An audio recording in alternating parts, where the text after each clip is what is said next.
Hello everyone, welcome to my channel studio Lucky's. So आज हम करेंगे section 106 of TPA. So basically अगर हमारे पास कोई कॉन्ट्रैक्ट नहीं है, रिटन कॉन्ट्रैक्ट नहीं है, या फिर हमारा कोई लोकल एक्ट भी नहीं है, हमारे पास लोकल लॉ भी नहीं है और लोकल यूसेज में भी ऐसा कुछ नहीं है हमारे, तो फिर हमारी लीज़ की ड्यूरेशन कितनी होगी, तो ये हमें बताता है सेक्शन 106 ऑफ टीपीए।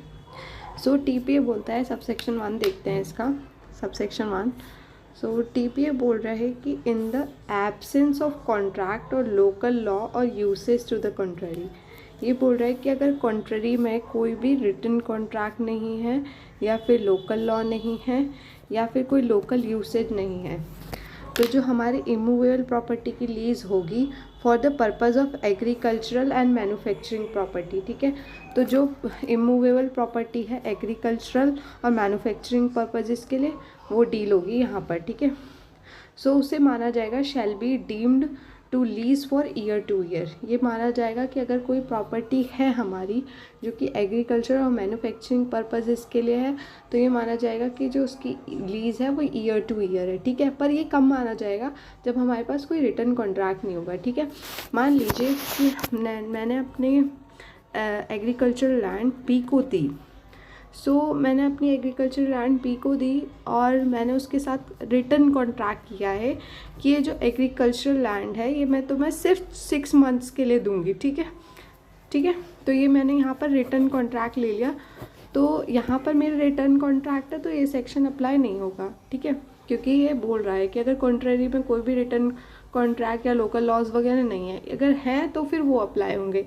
तो ज़रूरी नहीं है कि मेरी जो एग्रीकल्चर लैंड है वो मैं ईयर टू ईयर ही दूँ, ठीक है। तो अगर मैं कोई रिटर्न कॉन्ट्रैक्ट कर लेती हूँ 6 मंथ्स का, तो वो भी वैलिड होगा, ठीक है। बट अगर मेरे पास कोई रिटर्न कॉन्ट्रैक्ट वगैरह नहीं है, कोई लोकल लॉज नहीं है और कोई लोकल यूसेज नहीं है, तो उसमें ये माना जाएगा कि वो एग्रीकल्चरल या फिर मैन्युफैक्चरिंग पर्पजेज़ के लिए जो प्रॉपर्टी है हमने लीज पे दी है वो ईयर टू ईयर है, ठीक है।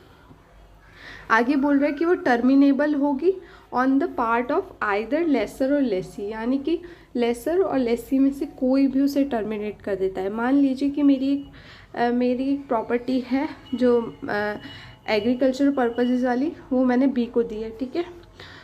अब बी हो गया लेसी और मैं हो गई लेसर, तो ज़रूरी नहीं है कि सिर्फ लेसर ही टर्मिनेट कर सके, जो बी है वो भी टर्मिनेट कर सकता है, ठीक है। अगर वो चाहे, 1 साल हो गया, उसके बाद अगर वो चाह रहा है कि नहीं मुझे अब ये लीज़ आगे नहीं बढ़ानी है, मतलब लीज़ को एक्सटेंड नहीं करना है, तो फिर वो मेरे को नोटिस देगा, यहाँ लिखा है 6 मंथ्स का नोटिस देगा वो मेरे को, और लीज़ टर्मिनेट कर सकता है लेसी भी, ठीक है। तो दोनों में से कोई भी लीज़ को टर्मिनेट कर सकते हैं।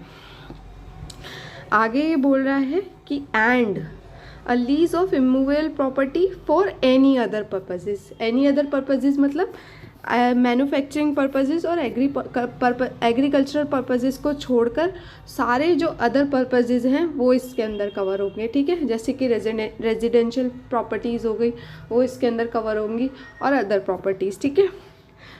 अगर कोई अदर पर्पजेज के लिए कोई प्रॉपर्टी है तो उसे माना जाएगा कि वो मंथ टू मंथ लीज पे दी जा रही है, ठीक है।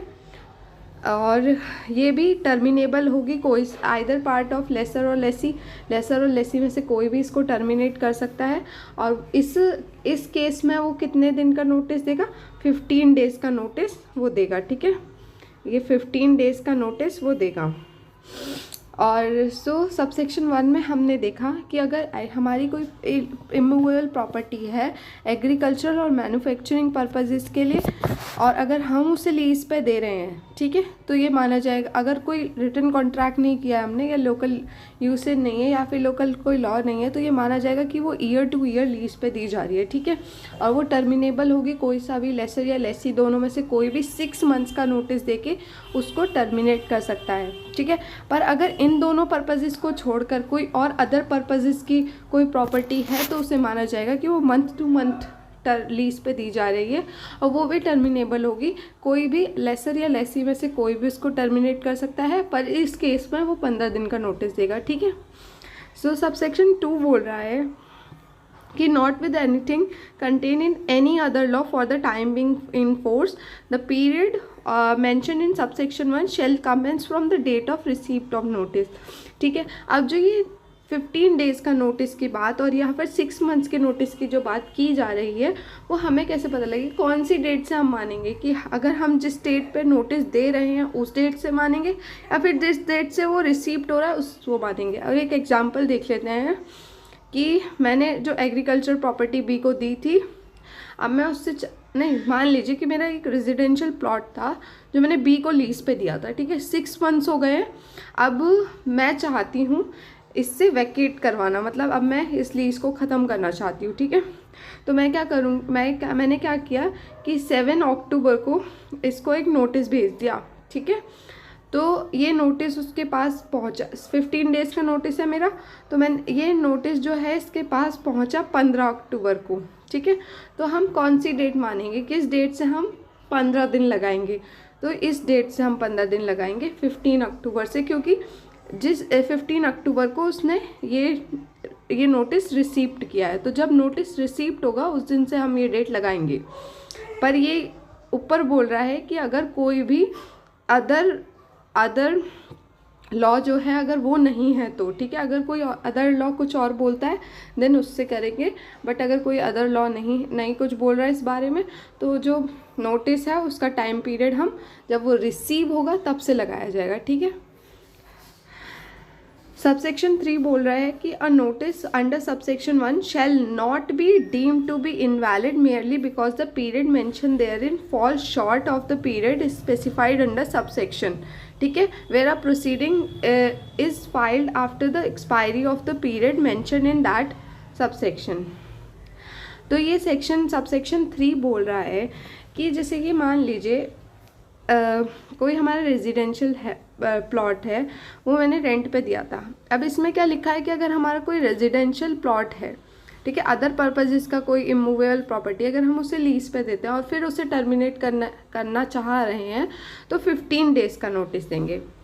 पर अब मान लीजिए कि मैं क्या करती हूँ, मैंने एक अपना प्लॉट रेजिडेंस जो था रेजिडेंस पर्पज़ वाला वो बी को दिया था। ठीक है, अब मैं उसे 7 डेज़ का नोटिस भेज देती हूँ कि भाई 7 डेज़ है तुम्हारे पास, मेरा जो ये प्लॉट है उसको खाली कर दो। ठीक है, तो क्या ये 7 डेज़ का जो नोटिस मैंने दिया है वो वैलिड होगा या नहीं होगा, क्योंकि यहाँ पर साफ बोला है कि 15 डेज़ का नोटिस देना है हमें अगर अदर पर्पजेज़ के लिए। तो 7 डेज़ का जो नोटिस होगा वो सबसेक्शन 3 के में वैलिड होगा पूरी तरह से, पर 7 डेज़ अगर ख़त्म होने के बाद अगर वो हमारा प्रेमिसेस खाली नहीं करता है तो मैं सूट फाइल नहीं कर सकती।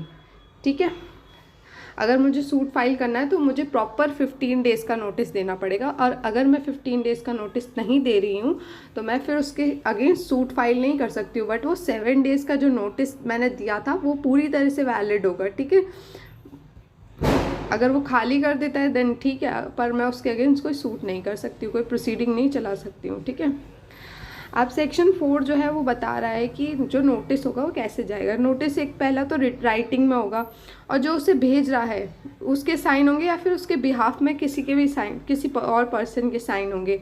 और ये बोल रहा है या तो वो पोस्ट से भेजा जाएगा या फिर वो पर्सनली जाके डिलीवर और टेंडर किया जाएगा। ठीक है, पर अगर वो डिलीवर या टेंडर किया जाएगा उस पार्टी को, ठीक है, अगर या तो उस पार्टी को या फिर उसकी फैमिली या फिर सर्वेंट को, उसके रेजिडेंस पे जाके उसकी फैमिली या सर्वेंट को दे देंगे।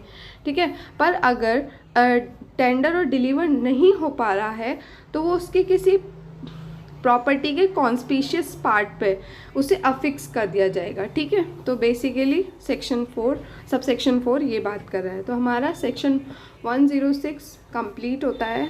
आई होप कि आपको ये समझ आया होगा, और if you like my video then please subscribe. Thank you.